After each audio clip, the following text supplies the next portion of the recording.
To the powers that be in the gleaming temple of consumerism they called the shops at Viridia Valley, she was just another piece of urban scenery that didn't quite belong. A brown face in a pristine sea of white privilege, a potential threat to be managed, neutralized. They saw a target, a statistic waiting to happen. They saw an easy mark, a woman of color with an expensive-looking purse who could be shaken down, accused, and discarded without a second thought. Security officers Peterson and Clark, two wannabe tough guys playing cops and robbers with real lives, tightened their invisible net. Their steps were heavy, deliberate, a predator's gait as they prepared to corner their prey. Then came Officer Derek Thorne. He rolled onto the scene with a swagger born of unearned authority and unchecked power, a smug enforcer of fear masquerading as law. But what none of these men saw, what their prejudice blinded them to, was the inferno raging behind Captain Isabella Moreno's calm, dark eyes. They didn't see the 2 decades of service etched into her soul, the captain's shield on her belt earned through blood, sweat, and a resolve forged in the crucible of real-world justice. They thought she was a sheep they could lead to slaughter. They were about to find out she was the goddamn wolf. And in one blinding, catastrophic moment, their petty arrogance was about to collide with a reckoning they couldn't possibly imagine. But before we get into the heart of this insanity, smash that subscribe button and let me know in the comments below where in the world you're watching from. Trust me, tomorrow's story is a powder keg you don't want to miss. The crisp autumn sun of a Saturday afternoon cascaded through the enormous glass atrium of the Viridia Valley Mall, painting shimmering patterns across the immaculate polished marble floors. Captain Isabella "Izzy" Moreno moved with a quiet, determined grace, the rich leather of her new purse a comforting weight against her hip. After a brutal week buried under a mountain of administrative reports and disciplinary hearings, the simple, mundane task of buying a 16th birthday present for her niece, Sophia, felt like surfacing for a deep breath of fresh air. "Something perfect for my girl," she whispered to herself, her eyes scanning the glittering storefronts of the high-end retailers. The mall was alive with the vibrant hum of weekend commerce. Young families navigating strollers through the crowds, clusters of teenagers laughing by the grand central fountain, couples strolling hand in hand. For a fleeting moment, Izzy allowed the tension in her shoulders to release, pushing the endless grind of the precinct from her mind. That precious sense of peace lasted for precisely 12 minutes. She saw them first, not directly, but as distorted reflections in the polished chrome of a store's window display. 2 security guards. Peterson, the taller one, with a cheap buzz cut and a self-important posture, was speaking into his shoulder radio, his eyes locked directly on her. Clark, shorter and visibly younger, kept flicking his gaze from her to his partner, a nervous energy radiating off him. Izzy's jaw hardened into a familiar, rigid line. 20 years on the force had honed her senses to a razor's edge. She could smell surveillance from a mile away. It wasn't the first time she'd been followed in a store. The bitter sting of it was an old, unwelcome companion. But familiarity didn't dilute the poison. "Affirmative," Peterson's voice crackled, just loud enough to carry across the corridor. "Hispanic female, late 40s, black leather bag, gray cashmere sweater, maintaining visual." The words were a physical blow. Izzy's fingers, manicured just that morning, curled into tight, bloodless fists inside her pockets. The primal urge to whirl around, to flash her shield and watch the color drain from their faces, to make them grovel and squirm under the weight of their own bigotry, surged through her like a jolt of electricity. But she suppressed it. No. She was off duty. She was here for Sophia.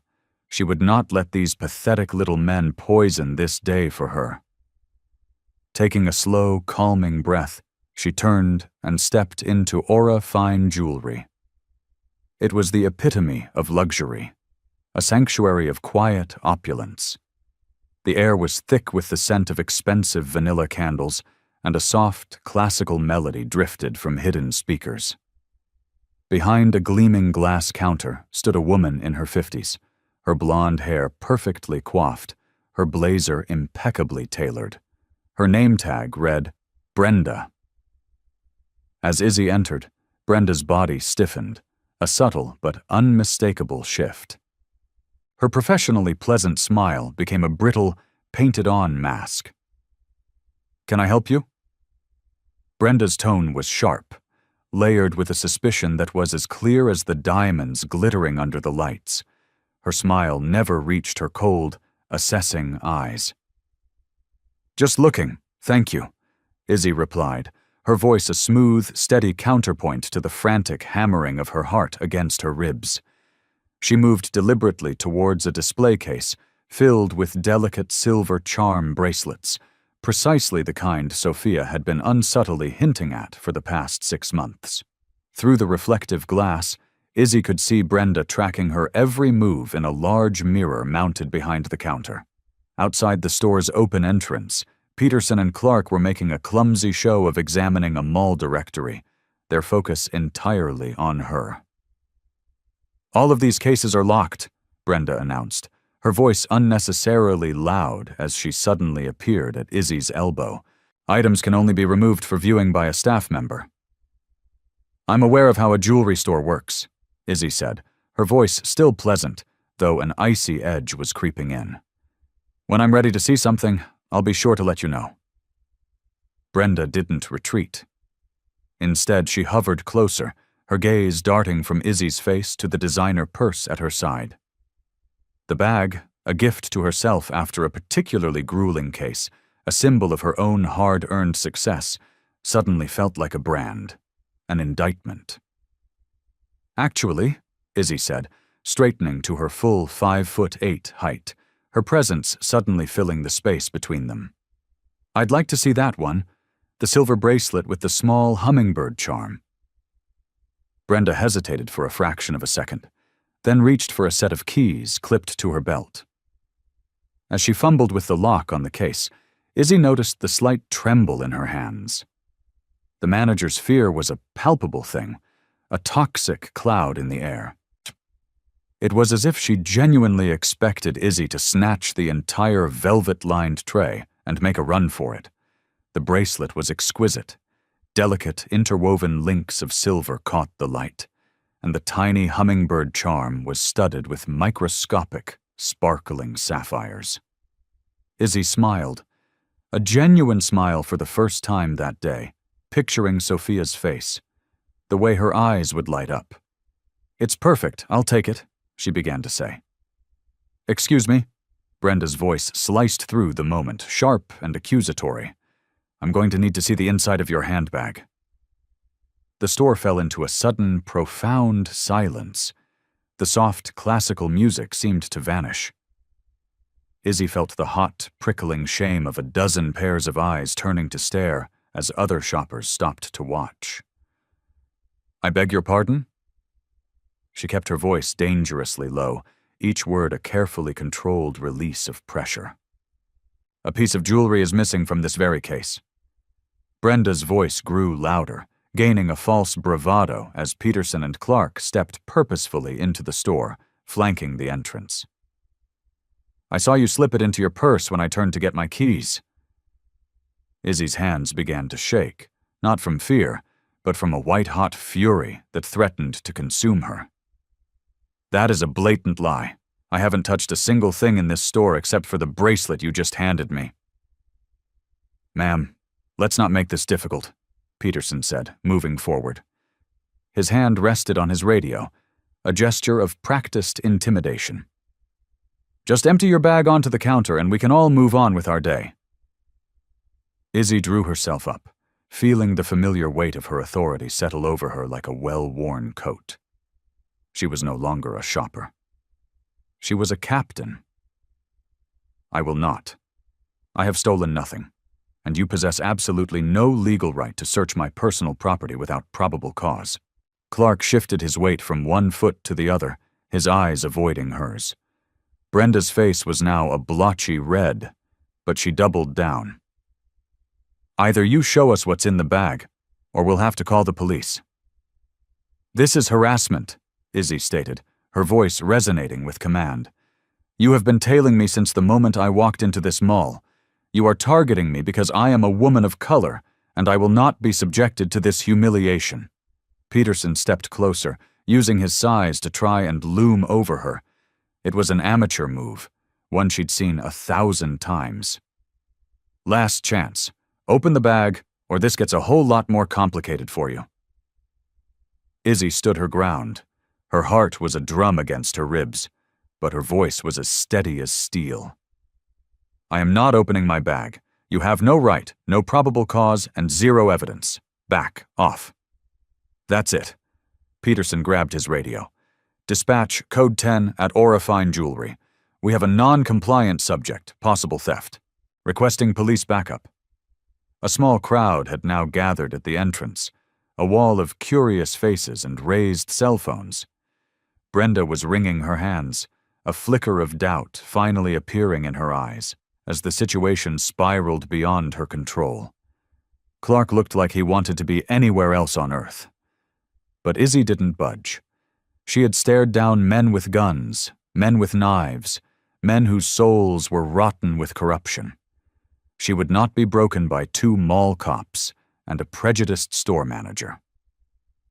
Her purse remained firmly at her side, her gaze locked on Peterson's. "You have no idea," she said, her voice a quiet promise of the storm to come. "What a colossal mistake you're making." The air crackled with unspoken threats as they waited. The silence stretched taut, a prelude to the chaos that was about to be unleashed. The tension inside Aura Fine Jewelry was thick enough to choke on, yet Izzy maintained a preternatural calm, a discipline honed by years of de-escalating volatile situations. Her fury was a controlled burn, fueling her resolve. "Before you continue with these slanderous accusations," she said, her voice even and directed at Brenda, "why don't we simply review your security camera footage? It will unequivocally prove that I haven't taken a single thing." Brenda's bravado faltered for a heartbeat. "The cameras?" "They're right there," Izzy said, tilting her head toward the obvious black dome mounted in a ceiling corner. "And there, above the door, and another behind your counter. So let's all watch the video together. It's a simple solution." Peterson, however, wasn't interested in solutions. He was interested in conflict. He lunged forward and grabbed Izzy's right arm, his fingers digging into her bicep with painful force. Clark, looking increasingly miserable, took her left arm, his grip noticeably more hesitant. "You were warned," Peterson growled, his face unpleasantly close.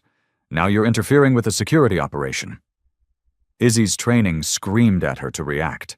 A simple wrist lock, a shift of weight, and both men would be on the floor. But that would only feed their narrative. Instead, she kept her voice steady and projected it for the benefit of the growing audience and their recording phones. "I am calmly and reasonably requesting to view security footage that would exonerate me. That is not interference. That is a suspect asserting their right to due process." The entrance to the boutique suddenly darkened as a large, uniformed figure shoved his way through the onlookers. Officer Derek Thorne swaggered in, his badge gleaming under the bright lights, his face alight with a predatory eagerness that turned Izzy's stomach. She knew Thorne, not personally, but by his toxic reputation. His file was thick with civilian complaints that regularly crossed her desk, aggressive arrests, excessive force, a clear and disturbing pattern of targeting minority shoppers. He was a lawsuit waiting to happen, yet he'd somehow always managed to slither out of any real consequences, protected by a powerful network within the department and the union. "What's the situation here?" Thorne boomed, his voice artificially loud, performing for the crowd. He surveyed the scene with a proprietary air, his hand resting casually on the butt of his sidearm. A deliberate, calculated act of intimidation. Brenda scurried forward, eager to justify the chaos she'd created. "She stole a bracelet. She won't let us check her bag. She's—" "Another one causing trouble," Thorne cut her off, his hostile gaze zeroing in on Izzy. "Always the same damn story, isn't it?" "Officer," Izzy began, consciously shifting into her professional tone. "This is a simple misunderstanding that could be easily resolved by—" He didn't let her finish. In a shockingly swift movement, Thorne grabbed her by the shoulder and slammed her against the boutique's thick plate glass wall. The impact sent a shockwave through the display cases inside, rattling the jewelry. Shoppers gasped in unison. The cold of the glass was a shock against her cheek, as Thorne used his body weight to pin her. "Don't you dare tell me how to do my job," he snarled, his breath hot and sour in her ear. "Hands behind your back, now." "This is excessive force," Izzy stated loudly, her voice ringing with authority, despite the rage and humiliation burning through her. "I have rights, and you are violating every single one of them." "Rights?" Thorne let out a short, ugly laugh as he wrenched her arms back at a painful angle. "You've got the right to remain silent while I add resisting arrest to the list of charges." The handcuffs clicked shut, the metal biting deep into her wrists, cinched unnecessarily tight. Around them the crowd had swelled. A forest of smartphones was held aloft, recording every second of the abuse. Whispers of disgust rippled through the onlookers. A few people called out, "Hey, that's not right," but no one dared to intervene. Thorne spun her around and began to march her out into the main mall corridor. Every step was a battle for control for Izzy. She had dedicated her entire career to fighting against precisely this kind of systemic abuse of power. And now, here she was, on the receiving end, the victim in a drama she'd seen play out 100 times before. The mall's central walkway had ground to a halt. Shoppers flattened themselves against storefronts, their phones held high to capture the spectacle. A well-dressed Hispanic woman being paraded out in handcuffs like a common criminal. Izzy held her head high, her posture erect, even as a searing pain shot through her shoulders from the awkward angle of her cuffed arms. "See what happens when you don't cooperate?" Thorne announced loudly, playing to the crowd. "Should have just emptied the damn purse." They reached a side exit where Thorne's patrol car was parked, its lights now flashing, drawing even more attention. The harsh afternoon sun was blinding after the mall's filtered light, and Izzy had to blink away the spots in her vision. "Before this goes any further," she said, her voice clear and cutting, turning to face the sea of onlookers. "I think there's something you should know, Officer Thorne." "Save it for the booking, Sergeant," he snapped, reaching to open the car's rear door. "I am Captain Isabella Moreno, commanding officer of the 15th Precinct." Her voice, imbued with years of command, carried across the parking lot, silencing the murmurs of the crowd. "My badge and ID are in the front left pocket of my jacket, which you would have known if you'd bothered with basic police procedure before assaulting and illegally arresting me." The crowd's collective gasp was audible. People began moving closer, their phones still recording, capturing the sudden shift in the dynamic. Thorne's face flickered through a series of emotions, confusion, disbelief, and a dawning sliver of fear, before hardening back into a sneer. "Yeah, right," he scoffed, but the bravado in his voice had a new, brittle edge. "And I'm the chief of police! Get in the car!" "Check my pocket," Izzy insisted, her gaze unwavering. "Left side." Thorne hesitated, then with a sigh of theatrical annoyance, he roughly patted down her jacket pocket. His hand froze. He could feel the familiar, solid shape of a police shield. Slowly, carefully, he withdrew it. The gold-plated captain's shield caught the sun, flashing like a beacon. "This is a fake," he declared, but his voice had lost all its conviction. It was thin and shaky. "That's another felony charge, impersonating an officer." The crowd's reaction was instantaneous and explosive. "She's a captain!" someone yelled. "Oh my God! He arrested a police captain for shopping!" Another voice cried out. The phones pressed closer, documenting every second of Thorne's rapidly crumbling authority. "I strongly suggest you remove these handcuffs, officer," Izzy said quietly, the menace in her tone more potent than any shout. "Before you utterly destroy what's left of your career." "This could be fake," Thorne repeated weakly, but his hands were trembling now. "I'm taking you in for verification, and I'm adding charges for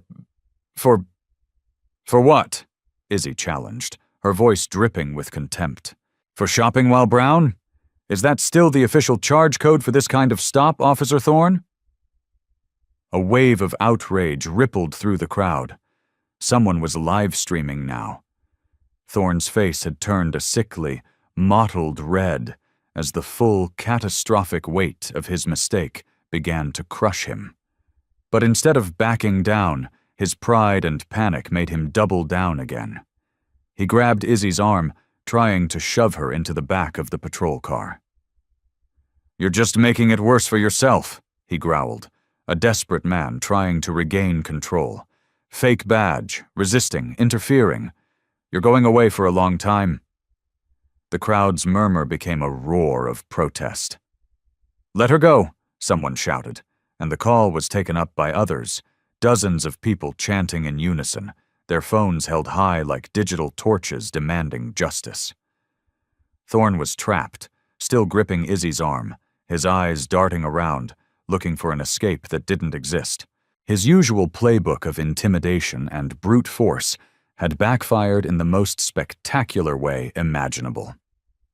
"This is going viral," a teenage girl shouted, her eyes glued to her phone. "It's already got 50,000 shares on TikTok.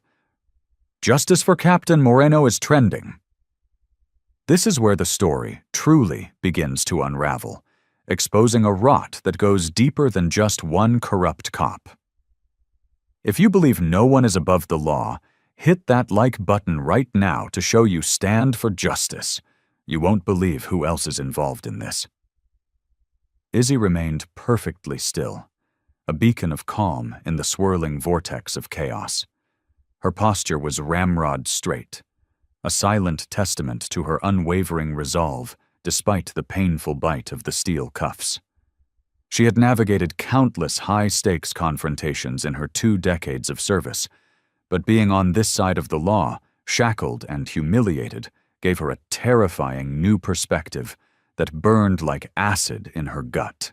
A mall security supervisor, a man with a sweat-sheened face and panicked eyes, came sprinting out of the building. Close behind him was a woman in a tailored business suit, clutching a phone to her ear, speaking in rapid, hushed tones. The supervisor took in the scene, the furious crowd, the handcuffed police captain, the increasingly unhinged Officer Thorne, and his face went ashen. "Internal Affairs is en route," the woman in the suit announced, identifying herself as Patricia Vance, the mall's director of public relations. "Officer, perhaps we should move this situation inside to de-escalate." "There is nothing to move inside," Izzy stated firmly, her voice cutting through the noise. "These handcuffs need to come off. Right now." The number of phones in the crowd seemed to multiply. Live streams proliferated, comments and shares exploding across every social media platform. The narrative was spreading faster than a wildfire, far beyond anyone's control. "Look at these numbers," someone shouted. 100,000 live viewers. Patricia Vance stepped closer, her professional smile stretched to its breaking point. "Officer Thorne, given the extenuating circumstances, perhaps it would be prudent to—" "I don't take orders from mall PR," Thorne snapped, but his voice cracked. Beads of sweat dripped from his forehead into his eyes. A second police cruiser arrived, its lights flashing but sirens silent. Sergeant Marcus Williams stepped out, a veteran officer with a weary face that had seen it all. He had worked with Izzy for over a decade and knew her reputation for unshakable integrity. He took in the scene with a single sweeping glance. "Thorne," Williams called out, his tone deceptively casual. "Care to explain to me why you have one of this department's most decorated captains in cuffs?" Thorne's grip on Izzy's arm finally went slack. "Sergeant, I was responding to a theft in progress. This woman, she claimed to be a captain, but—" "That is Captain Moreno," Williams interrupted, his voice hardening. "Your commanding officer's commanding officer. The shield you're holding is 100% real. I suggest you rectify this situation immediately." The crowd fell silent, hanging on every word.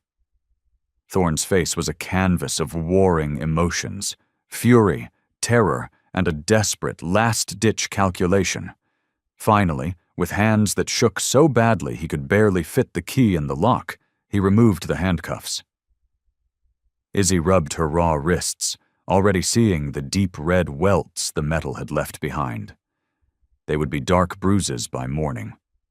More evidence. Patricia Vance stepped forward, speaking loudly enough for every phone to capture her words. "Captain Moreno, on behalf of the shops at Viridia Valley, I wish to extend our most sincere apologies for this unfortunate misunderstanding. We pride ourselves on creating a safe and welcoming environment for all our guests, and it's clear that today we have failed to meet that standard." "An unfortunate misunderstanding?" Izzy repeated, her voice laced with ice. "Is that your new corporate term for racial profiling and assault?" The PR director flinched as if struck. "We will, of course, be conducting a full and thorough internal investigation," Vance stammered, her professional composure disintegrating. "All of our security protocols will be reviewed and—" "Save it!" Izzy cut her off. "Your security cameras recorded everything. I strongly suggest you preserve every second of that footage." The crowd murmured its approval. Several people shouted their support, offering to email their own videos directly to her. While the mall's PR team scrambled to do damage control, Sergeant Williams moved closer to Izzy, speaking in a low voice only she could hear. "You should know Thorne was on his radio screaming for a supervisor before I even got here." "Let me guess," Izzy replied quietly. "He was already writing his version of the official report." Williams nodded grimly. "He's claiming you were non-compliant and struck him during the arrest. You know how this game is played. The first report filed often becomes the official truth." A fresh wave of fury washed over Izzy, but she kept her expression unreadable. She'd seen this tactic employed countless times to justify excessive force, especially against people of color who had the audacity to question authority. "He has no idea who he's dealing with," she told Williams. The crowd finally began to thin as mall management desperately tried to restore some semblance of normalcy. Izzy retrieved her belongings, including her captain's shield, which Thorne had contemptuously dropped on the asphalt, before walking to her car. The drive home was surreal. The familiar, tree-lined streets of her quiet suburban neighborhood looked the same. But for her, everything had changed. Her hands were steady on the steering wheel, but her mind was a whirlwind, processing the profound implications of what had just happened. She walked into her house and went straight to her home office. She needed to document every detail, every word, every action, while the memory was still raw. Her laptop hummed to life. An email notification pinged. It was from the department. The subject line read, "Incident Report, Drunks IR 77439. Izzy opened the attached file, her jaw tightening with every line she read. According to Officer Thorne's official report, she had been hostile, combative, and aggressive from the moment of contact. He claimed she had physically struck the mall security guards and had violently resisted his legitimate attempts to de-escalate the situation. The report was a masterclass in fiction, painting a picture of an unhinged, out-of-control woman of color. The very stereotype she had spent her entire career fighting to dismantle. She leaned back in her chair, the lies on the screen burning like a brand. The report had been CC'd to Internal Affairs, the chief's office, and the police union. Thorne had moved with lightning speed, seeking to seize control of the narrative before the truth could even get its boots on. The kitchen clock read 7:30 p.m. when Ava Chen arrived, carrying a bottle of expensive red wine and wearing the grimly determined expression Izzy knew all too well. As one of the city's top defense attorneys, Ava had a finely tuned sense for when a storm was brewing. "I ordered Thai," Izzy said, gesturing towards the takeout containers on the dining table. "Figured we'd need some fuel." Ava set down her briefcase and uncorked the wine. "I read the report you forwarded me. It's even worse than I imagined, Izzy." They sat at the table, the familiar comfort of their ritual, food, wine, and strategy, now shadowed by the day's ugly events. They fell into a practiced rhythm, a testament to years of friendship forged in the trenches of a flawed justice system. "Give it to me straight," Izzy said, pushing a piece of pineapple around her plate with no real appetite. "How bad is this?" Ava took a long, slow sip of wine, collecting her thoughts. "The report is a work of art, in a sinister way. It's perfectly crafted to trigger a full-blown IA investigation and put you on the defensive. Thorne knows exactly what he's doing. He's officially alleging assault on an officer. He's painted you as unstable and uncooperative, and he's got those 2 mall cops to back his story." "But there are videos," Izzy protested. "Dozens, maybe hundreds of videos. The entire world saw what really happened." "Videos help, but you know how the department operates. They'll argue the footage is taken out of context, that it doesn't show what led up to the incident. They'll dissect your every move, your tone of voice. They'll claim you escalated the situation by not complying immediately." Ava's fork clinked against her plate as she set it down. "And let's be brutally honest, we both know how the system treats minority officers who dare to make waves." Izzy pushed her plate away, the food turning to ash in her mouth. "So, what are my options?" "Legally, we fight it tooth and nail. The videos are our strongest asset, and your service record is impeccable, but—" Ava hesitated, choosing her words with a lawyer's precision. "If the department's leadership decides to circle the wagons and push Thorne's narrative, you could be facing a lengthy suspension pending investigation. They might even try to use this to force you into early retirement, to quietly push you out." "Over a false shoplifting accusation?" Izzy's voice rose with disbelief. "No," Ava said softly. "Over challenging the status quo. Over making them look bad on a global stage. Over being a powerful Latina woman who refused to be quietly humiliated." The devastating truth of those words hung in the air between them. Izzy stood and walked to the kitchen window, staring out at the peaceful, manicured lawns of her neighborhood. Nothing felt peaceful anymore. "I could go public," she said, turning back to face her friend. "The story is already a phenomenon. I could do interviews, get my side out there." Ava's expression grew even more somber.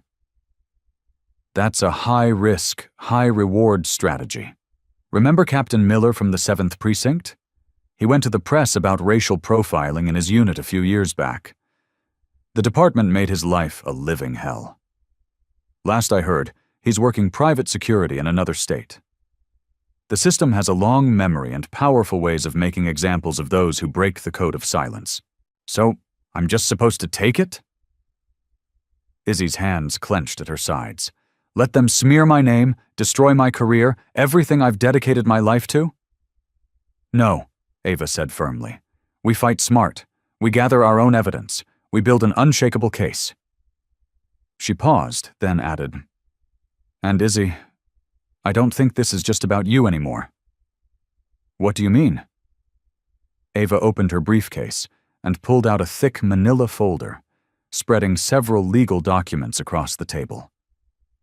"In the last 18 months, I have personally defended 8 clients, all people of color, arrested for petty crimes at or near the Viridia Valley Mall. All were charged with resisting arrest or assaulting an officer after they tried to file harassment complaints against the security staff.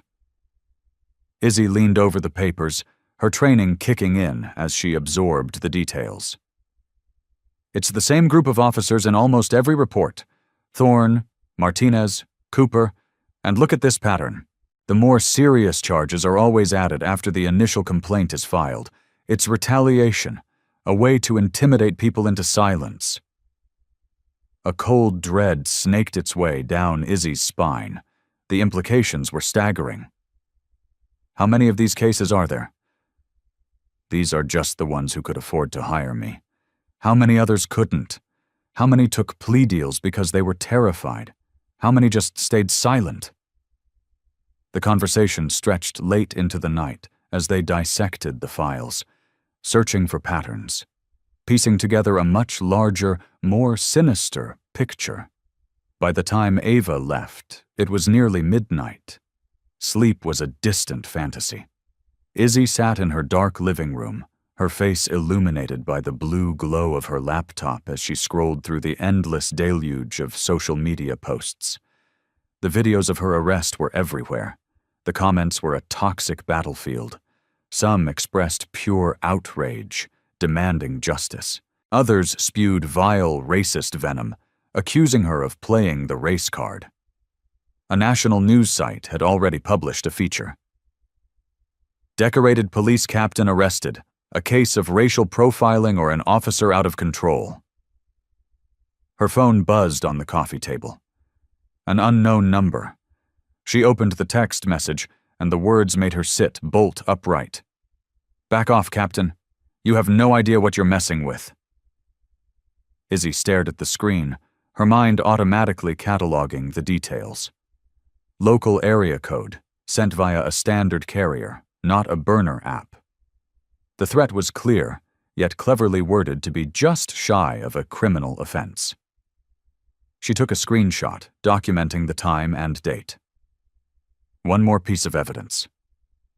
The phone's glow lit up her face in the darkness, highlighting the new, hard set of her jaw. They thought a little intimidation would be enough to make her back down. They were about to learn how wrong they were.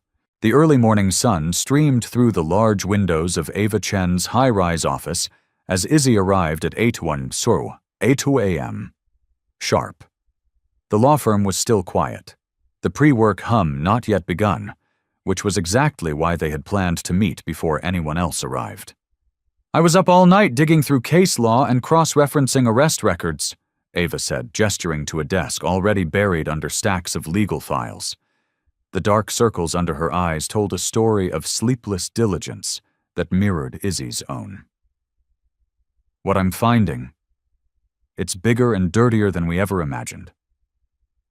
Izzy sank into the plush leather chair across from her friend, clutching a large travel mug of coffee like a lifeline.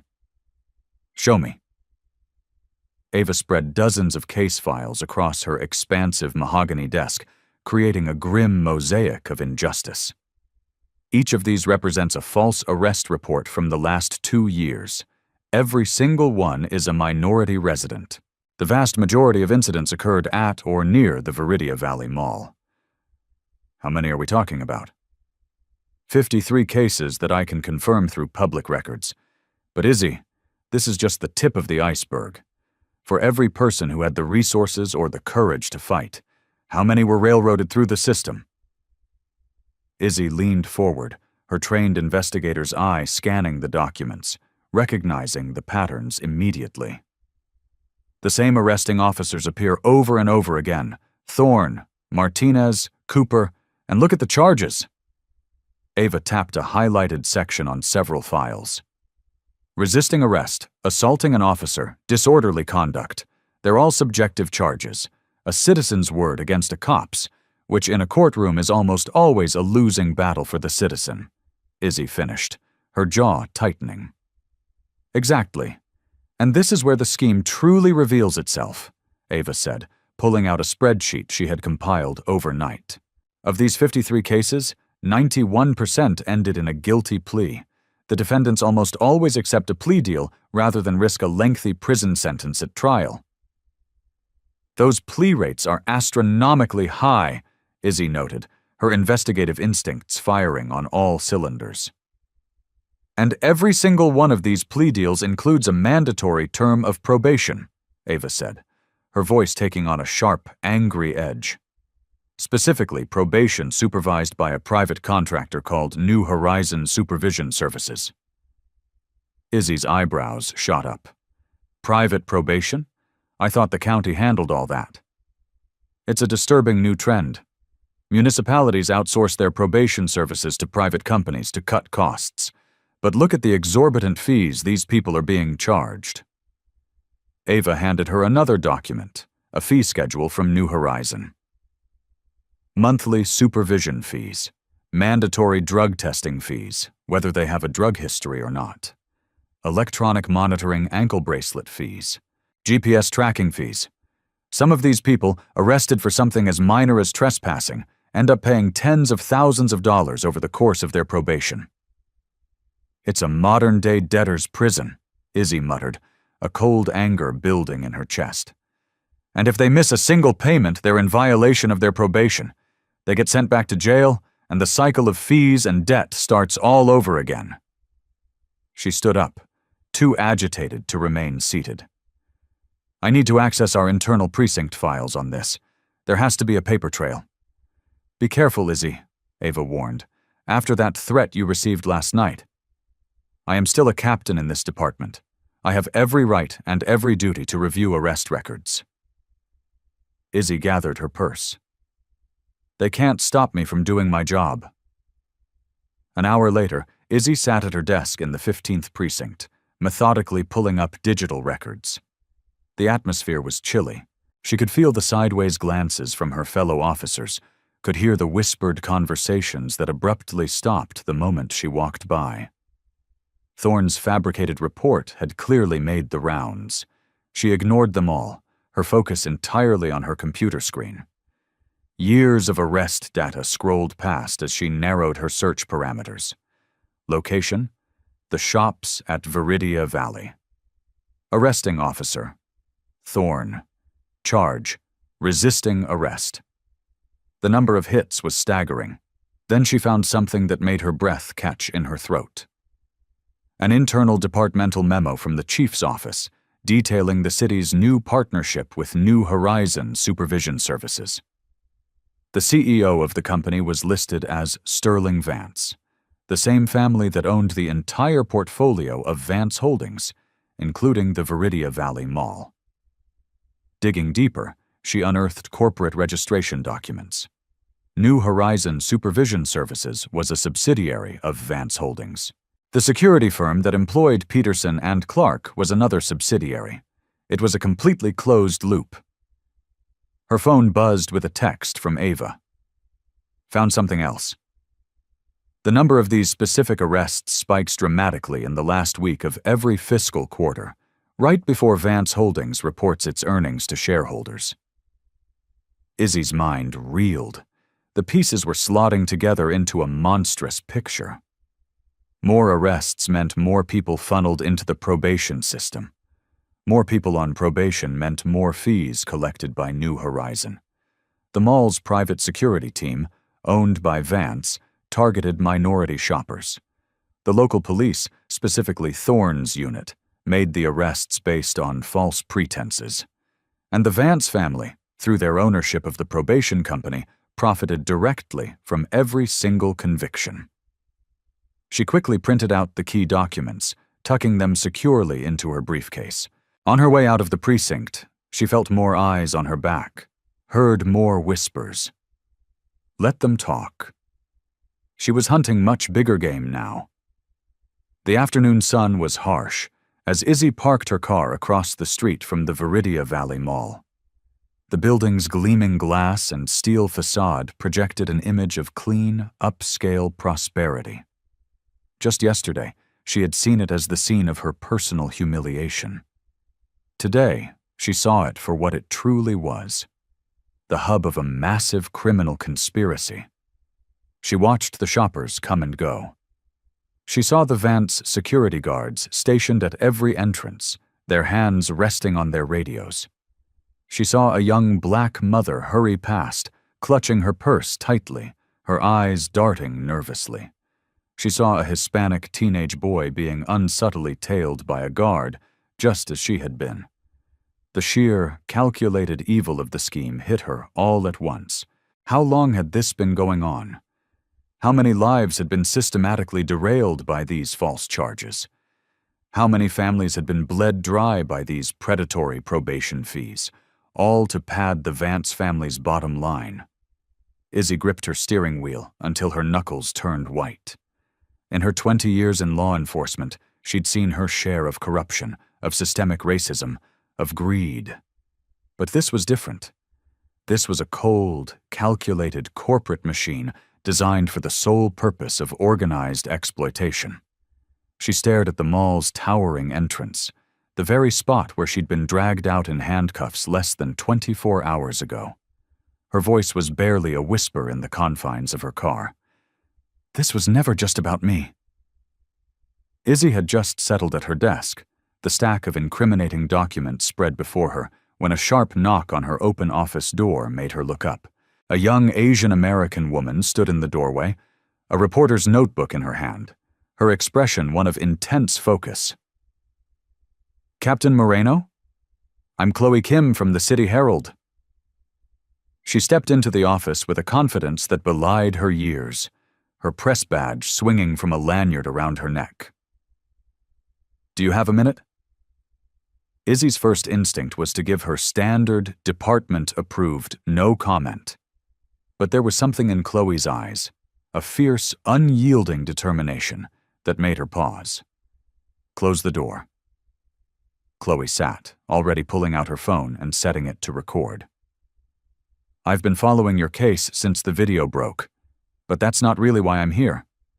For the past 6 months, I've been investigating Officer Thorne and his unit's connection to private probation schemes." Izzy leaned back in her chair, studying the young journalist. This could be a trap, or it could be the alliance she desperately needed. "What have you found?" "Money trails leading to shell corporations, suspicious patterns in arrest timing, a wall of silence from every official source." Chloe swiped through documents on a tablet. "I kept hitting dead ends. Sources would suddenly go quiet. Public records requests would get lost in bureaucracy. Then I saw the video of what they did to you, and I knew this was the crack in the wall I'd been looking for." "Your chance for what?"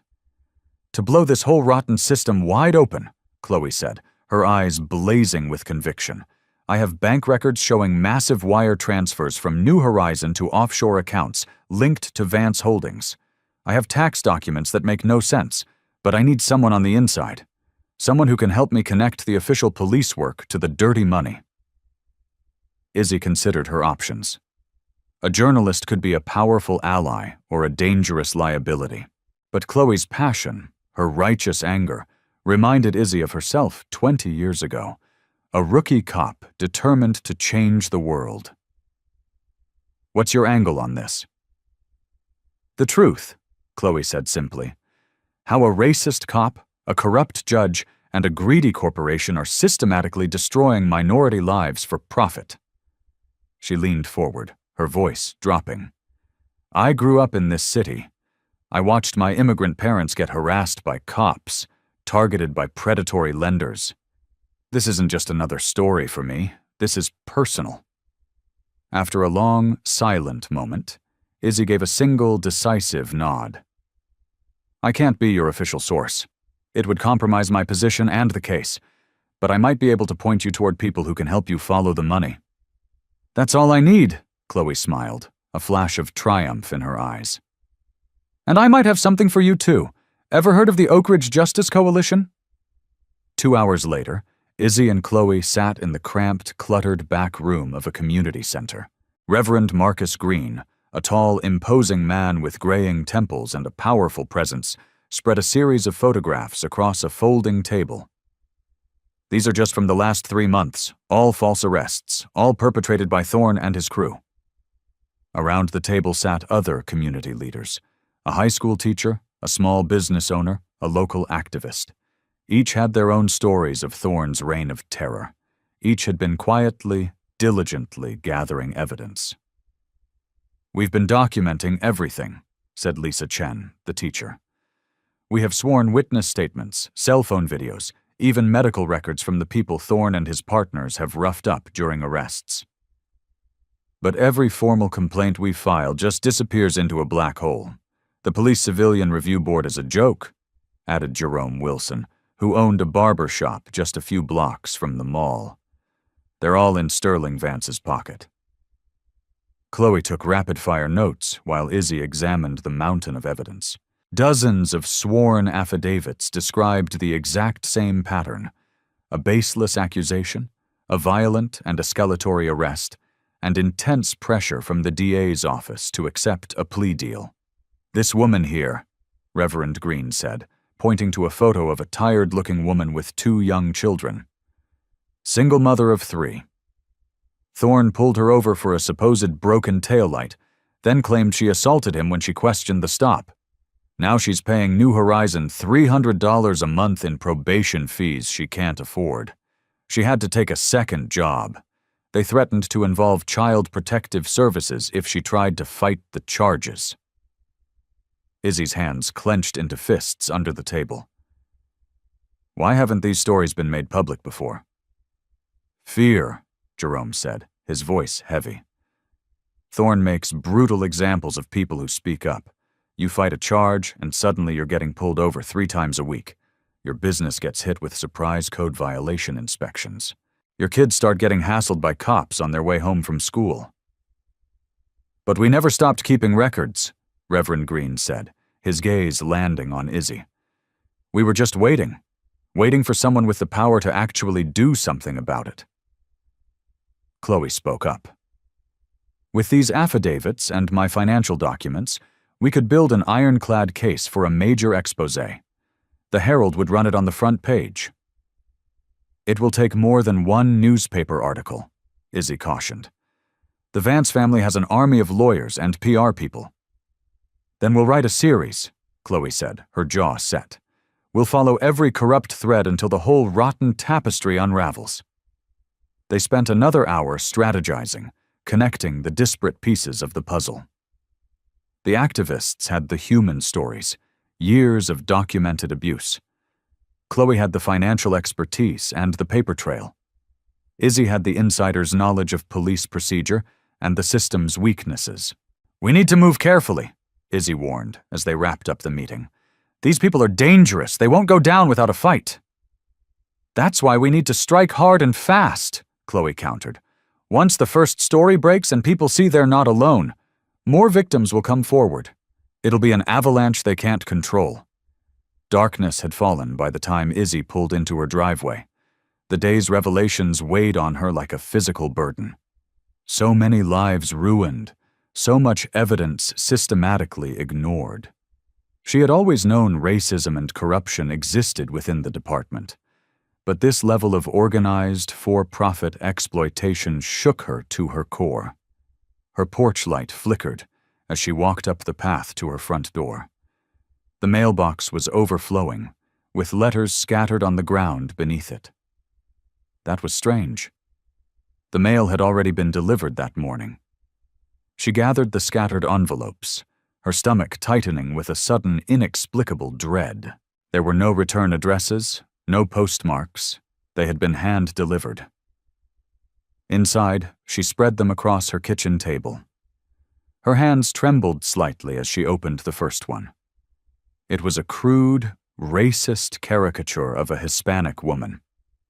Below it, words cut from magazines spelled out a simple message: "Mind your own business." The next envelope contained a series of photographs, grainy, long-lens surveillance shots of her, leaving her house that morning, shopping for groceries last week, meeting Ava at her office. Someone had been watching her, documenting her life. More letters spilled out, filled with racial slurs scrawled in angry, jagged handwriting. Explicit threats against her family. A picture of Sophia's high school. The final envelope contained a single, glossy photo print. It was a still from the news coverage of her being arrested at the mall. Someone had drawn a set of crosshairs directly over her face. She sank heavily into a kitchen chair, the vile, hateful messages surrounding her like toxic confetti. They were trying to frighten her into silence, just as they had frightened so many others. But they had made a grave miscalculation. Captain Isabella Moreno did not scare easily, and now she had concrete proof that they were worried. Worried enough to threaten a police captain. She carefully gathered the letters, placing them in evidence bags, preserving any potential fingerprints or DNA. Tomorrow, she would show them to Chloe and the coalition. Let them document one more piece of the puzzle, one more act of desperate intimidation. The threats didn't deter her. They were fuel. They meant she was getting close to the heart of the conspiracy. And she wasn't alone in this fight anymore. The next morning, Izzy walked through the precinct hallways, the hate mail from the night before a cold, heavy weight in her briefcase. She needed an ally high up on the inside, someone she could trust implicitly. Lieutenant David Reed's office door was open. She could see him at his desk, reviewing reports. "Got a minute, Dave?" she asked, knocking lightly on the doorframe. Reed looked up, his familiar, easygoing smile spreading across his face. "For you, Izzy? Always." He gestured to the chair across from his desk. "Shut the door." Izzy settled into the chair, studying her old friend's face. She had known Dave Reed for 15 years. They had come up through the ranks together, worked countless tough cases side by side. He had been a vocal supporter of her promotion to captain, and had defended her leadership against the department's old guard more than once. "I need to show you something," she said, her voice low as she pulled out the evidence bags containing the threatening letters. "This was delivered to my house last night." Reed's smile vanished as he examined the vile messages.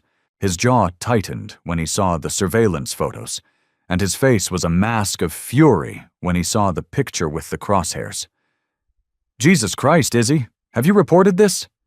"To who, Dave?" She leaned forward, her eyes locking with his. "This goes deeper than just Thorne and the mall incident. I've been digging, and there's a massive, organized scheme.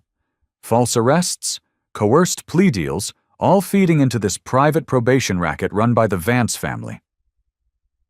"That's a hell of an accusation," Reed said, setting the letters down carefully. "You have proof?" "I'm building it.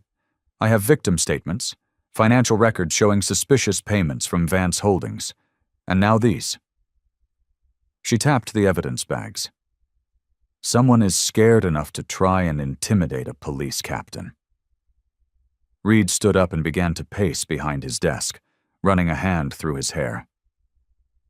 "Look, Izzy, you know I've always had your back. But an investigation of this magnitude could shake the entire department to its foundations."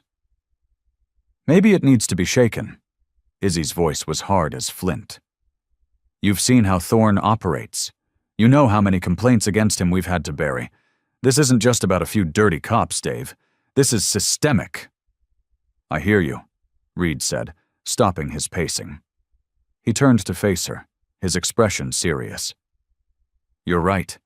This needs to be investigated properly, but we have to be smart about it, strategic." He leaned against his desk. "Let me help. I can quietly put out some feelers on my end. See who else in the department might be willing to step forward and talk." A wave of relief washed over Izzy. "Thanks, Dave. I knew I could count on you."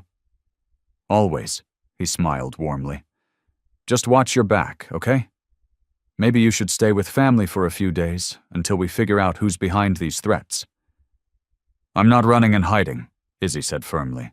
"That's exactly what they want." "Mo, stubborn as ever." Reed shook his head with a fond smile.